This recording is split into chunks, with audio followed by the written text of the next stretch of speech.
stipend that's granted to the school committee.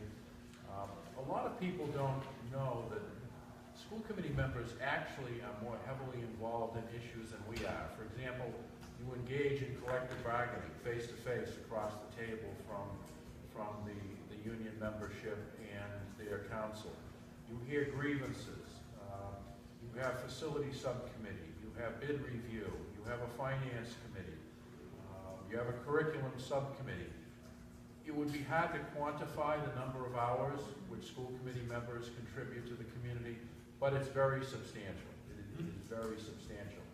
The last time there was an adjustment on the stipend paid to the school committee members was 1998. If you adopt, or if you send this on favorably and it's adopted, it would take effect January 1st, 2018. So it would be 20 years where there was no adjustment, and it would go from $3,000 a year to $5,000 a year. So that's a $14,000 increase in the school budget, which, as you know, is over $200 million. I really very carefully weighed this because you know how cheap I can sometimes be with taxpayers' dollars, but having been there, having seen the quality of work that the school committee members represent and provide to the community, I think this is a fair and reasonable and defensible adjustment, and I hope you will look upon it favorably.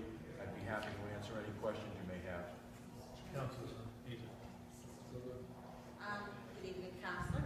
Yes, our school committee works just as hard, if not, they go to just as many meetings as the city councils and to many more.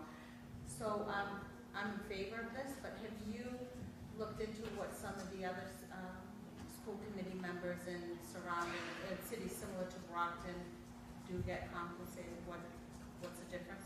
Actually, I didn't do that, and I'll tell you why. When you make a policy decision like this, it really has to be grounded in what can our city afford? What is appropriate for Brockton? I dare say in Cambridge, they may make, I'm just pulling a figure out, they may make $8,000 or $10,000 a year. I don't know if they're compensated in Boston or Fall River or New Bedford.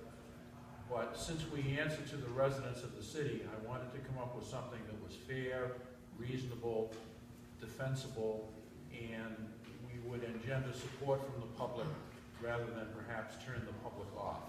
And so that's why I thought going from 3 to 5, which is not an insignificant amount percentage-wise, I don't think dollar-wise it is, but percentage-wise, I just thought that we would all be comfortable with something like that, and I didn't want to fracture the process by coming up with another figure that might be appropriate in another city or town, but probably wouldn't be applicable to Brockton. Thank you. Councilor. Thank you, Mr. Chairman. Good evening, Councilor. Good evening. So I just want to make sure I heard you right. So if this passes and comes into effect, it's not until the next legislative session, 2018? Yes, after the next election. Okay. After the next city election. So we have the election in November of 2017. People would be sworn into office on or about January 1st, 2018, and it would apply then. And that gives people a chance to ask questions and have candidates take their respective positions on whether they favor it or don't favor it. The public can factor that into their voting. Thank you, Councilor. Thank you, Mr. Chairman. You're welcome.